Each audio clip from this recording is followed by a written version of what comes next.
There are a lot of good and bad moments on Pawn Stars, and today we're going to cover some of them for you. So sit back, relax, and enjoy the video as we save you from the long and drawn out hunt for bad Pawn Star scenes and good Pawn Star scenes.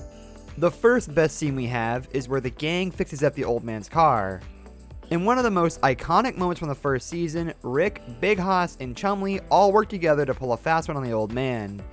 They arrange to have his beloved 1966 Chrysler Imperial towed from the Gold and Silver's back lot to be given a full restoration.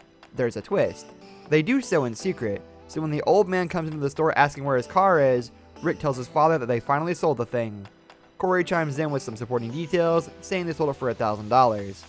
After the old man threatens to unleash the wrath of God, Chumlee goes even further, informing the old man that this fictional buyer was planning on turning the rare classic into a lowrider with hydraulics and a cheetah skin interior. The old man storms off after cursing at his son and grandson. A few weeks later, the car is finished, and Rick brings the old man to the back lot to reveal the gift for his 50th wedding anniversary. The old man loves the newly restored car and even calls it a work of art. Watching the old man go from furious to ecstatic makes this one of the best moments of the show's entire run. It's a scene that reminds audiences that the Gold and Silver is run by a family and includes them in this momentous milestone. The first worst moment on the Pawn Stars is the Shoeless Joe Jackson signature that was fake. Certain pieces of vintage sports memorabilia are extremely rare and highly collectible. This fact was certainly on Rick's mind in the 6th season episode, Saying Ain't So, when a customer came into his store with a book signed by baseball player Shoeless Joe Jackson. Not only was Jackson a legendary baseball player, he was illiterate, so his signature was incredibly rare. Being wary of this rarity, Rick asked for any documentation that may support the customer's story. To his surprise, the customer produces a letter of authentication, and Rick decides to buy the book on the spot for $13,000 before the customer can change his mind and sell it somewhere else. Afterwards, Rick brings in an authenticator to see if the signature is legitimate, since he hadn't heard of the authenticator who signed the customer's letter. Unfortunately, the expert reports that the signature is likely fake. Undaunted, Rick decides to send the book off to yet another authenticator. What he gets back is a laundry list of reasons to be confident that the signature is fake. Upon hearing the news, Rick is roundly criticized by the old man, Corey, and even Chumlee for hastily spending over $10,000 on the worthless book. The next best moment would have to be the parking lot obstacle course. In the Season 2 episode Hell Week, Corey and Chumlee struggle to move a heavy statue across the store. As the two huff and puff, the old man and Rick take notice and give them grief. When their physical abilities are called into question, Corey asserts that he could beat Chumlee in any sort of competition.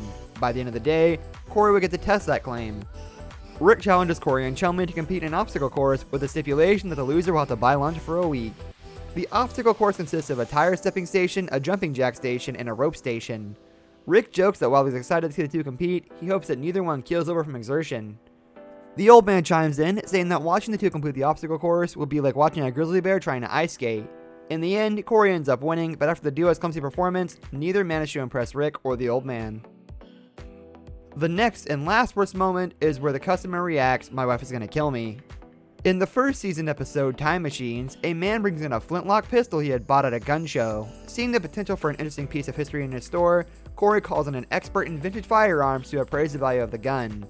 The expert relays that if the gun is authentic, it could fetch a price upwards of $2,500. However, much to the chagrin of Corey and the customer alike, the gun is not authentic and is a modern recast of an old design that is worth about $75. The customer, obviously upset, says that the person he bought the gun from told him that it had been a family heirloom for generations. In fact, that story was what made him comfortable paying $800. Outside the store, the customer says, "My wife was pissed when I bought this gun. Now she's really gonna kill me." That's all for this video, guys. If you enjoyed, leave a like on the video. Comment down below the best and worst Pawn Stars moment that you know of, and be sure to subscribe for more content like this in the future. We'll see you next time.